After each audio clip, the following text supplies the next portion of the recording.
Baik, Monggo terima Bapak kasih. dilanjut. Baik, terima kasih Pak Istori dan kawan-kawan yang telah sudi hadir pada pagi hari ini di tengah-tengah kesibukan masing-masing. Nanti misalnya begini kawan-kawan, seperti yang sudah dilakukan praktik baik pembelajaran di Pak Istolik, itu sudah mengirimkan video pembelajaran para gurunya ke saya.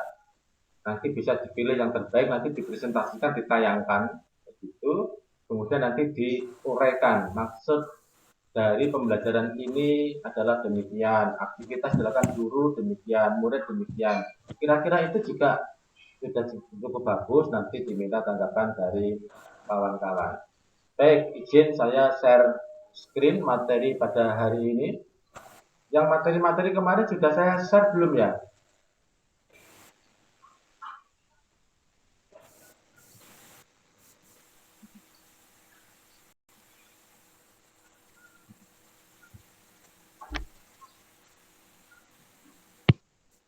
Mohon konfirmasi, bisa dilihat di situ.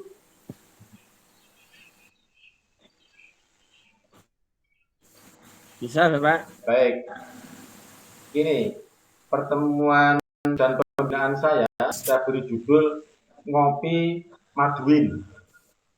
Ngopi Maduin itu ngobrol pendidikan untuk madrasah Indonesia di Madrasah Binaan Kecamatan Tembalang dan Kecamatan Banyumane.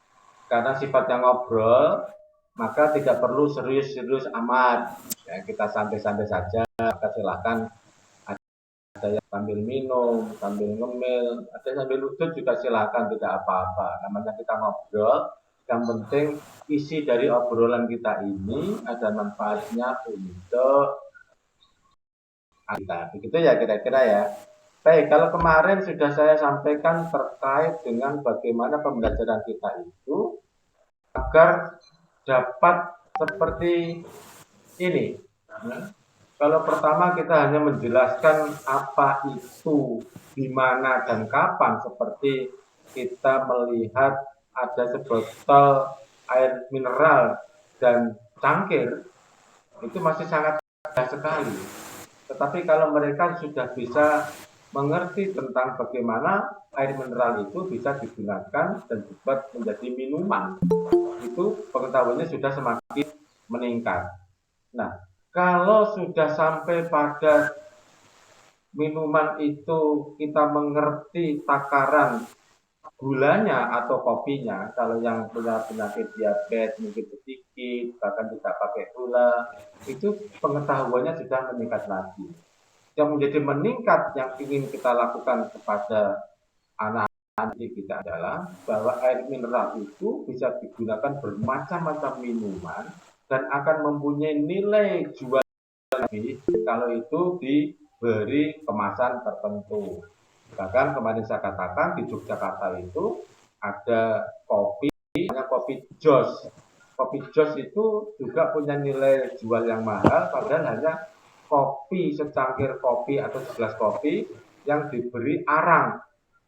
Arang yang masih menganga begitu ditaruh di gelas, namanya kopi Jos. Itu menjadi hal yang sangat luar biasa. Maka di dalam pembelajaran kita nanti saya harapkan juga bagaimana anak-anak kita bisa demikian, ya, bisa seperti kopi jos itu dan bisa mempunyai nilai yang lebih.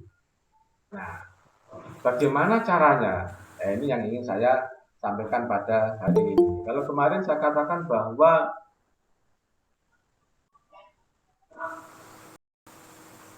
pembelajaran itu bagaimana kita dapat membuat satu perencanaan pembelajaran yang baik. Perencanaan itu yang penting guru mengerti apa yang akan dilakukan. Kepala madrasah mengerti apa yang akan dilakukan gurunya. Pengawas paham alur dari pembelajaran dilakukan oleh guru. Jadi, kalau menurut saya terkait dengan format dan bentuknya seperti apa, itu tidak penting-penting amat. Ya memang penting, tapi saya tidak penting-penting amat. Yang penting guru itu paham. Jika kemarin saya katakan pakai webbing itu sudah cukup ya, temanya apa, aktivitas guru apa, anak-anak akan diminta apa, itu sudah perencanaan yang bagus. Maka saya berikan seperti ini. Nah, kalau di dalam pembelajaran guru itu kan biasa, ya, ada kegiatan pendahuluan, ada kegiatan inti, dan ada kegiatan penutup. Itu pasti. Yang ingin saya kupas yang lebih nanti adalah pada kegiatan intinya yang dikaitkan dengan literasinya. Karena amanat dari peraturan pemerintah terkait dengan standar nasional pendidikan saat ini adalah bagaimana untuk menerapkan literasi. Mengapa literasi sekarang ini digenjot? Kemarin sudah saya ceritakan, siswa-siswi kita itu ketika di assessment oleh PISA, PISA itu Program for International Student Assessment, Indonesia itu peringkatnya sangat rendah, kawan-kawan.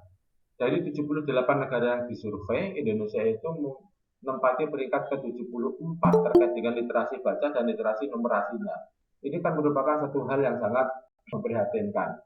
Oleh karena itu, maka pada pagi hari ini saya akan lebih mengupas pada bagaimana kita menerapkan pembelajaran data yang ada literasinya. Nah, kalau di dalam pendahuluan kan biasa kan memberikan apresiasi, salam, kemudian memberikan motivasi, itu kan hal yang biasa. Jadi tidak perlulah kita jelaskan sampai mendetail. Tapi kira-kira demikian ya untuk pendahuluannya. Kita ada pendahuluan yang dilakukan oleh kawan-kawan dengan cantik dalam pembelajarannya. Saya ingin menayangkan sebuah video, Bapak Ibu, video inspiratif yang nanti dapat menginspirasi Bapak Ibu ketika pembelajaran itu tidak hanya pada tentang apa, siapa, dan kapan, tapi bagaimana bisa mengapa hal itu terjadi, apa yang akan dilakukan anak-anak bila melihat hal semacam itu, sehingga ada refleksi yang lebih, yang tidak hanya sekedar pembelajaran yang kering. Selama ini kita itu ketika pembelajaran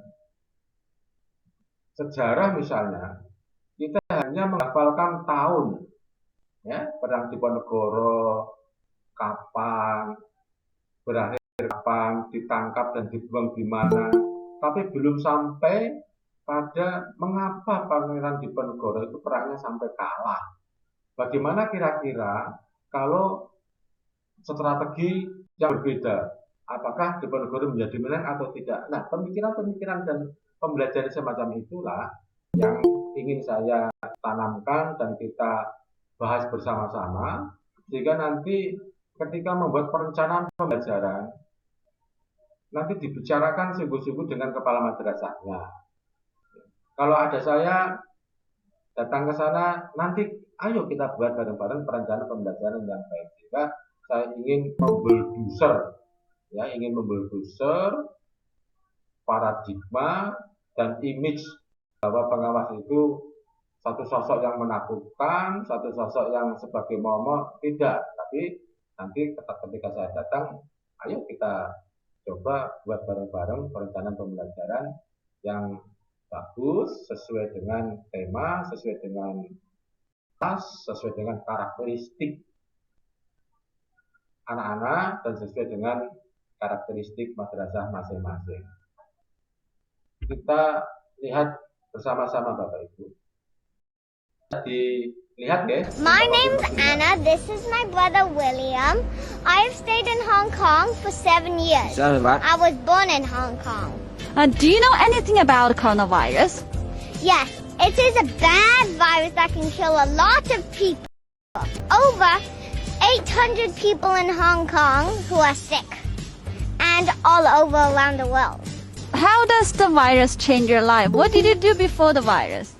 I did before the virus, I could go to parties, go to my favorite restaurants, and I could go to school, and I can go to Ocean Park and Disneyland. But what happened after the virus? After the virus, I could not go to restaurants, I could not go to parties, I could not see my friends, I could not go to school. What should we do to beat the virus then? We should work together, use our teamwork, And no matter if you're a different country or not, we should try to control the virus and make it go away.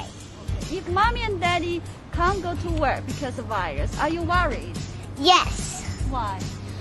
If we don't have work, we won't earn money, and if we don't earn money, we can't buy food, and if we can't buy food, we will be starving, and then we eat the grass and kill the sheep. Do you want to give any tips to your audience how to protect yourself from the virus? Yes, I did. I wear a mask. I wash my hands. Shower straight away after I go outside. I don't have goggles. I don't have gloves. So I just do what my mom says. Why do you think wearing mask is so important? Because when you cough, sneeze, or talk to each other so close, the droplets will go in your nose and mouth and eyes and hands. And you'll be sick. And your ears. Anything else do you want to tell your audience about coronavirus? Yes. If you're sick, you need to go to hospital straight away.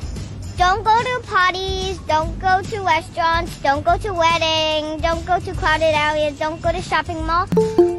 And stay at home or go to the hospital. If you on the way to the hospital, you might spread it. So that's why you wear a mask. If let you make a wish, what wish could be? I want the virus to go away so I can play with my friends, go to parties, and my mom to buy my walkie-talkie.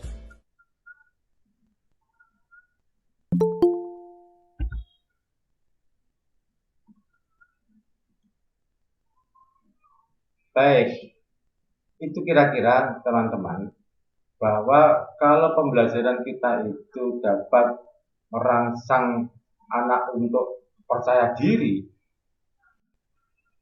mereka tidak hanya sekedar paham, mengerti tentang apa, siapa, dan kapan. Ya, kita lihat tadi virus, kan tidak hanya sekedar virus, tidak hanya sekedar jahat, tidak hanya sekedar terjadi tahun mulai 2019, tetapi dia seusia anak usia dini ini sudah bisa memberikan pesan apa yang harus dilakukan, apa yang terjadi ketika terjadi virus.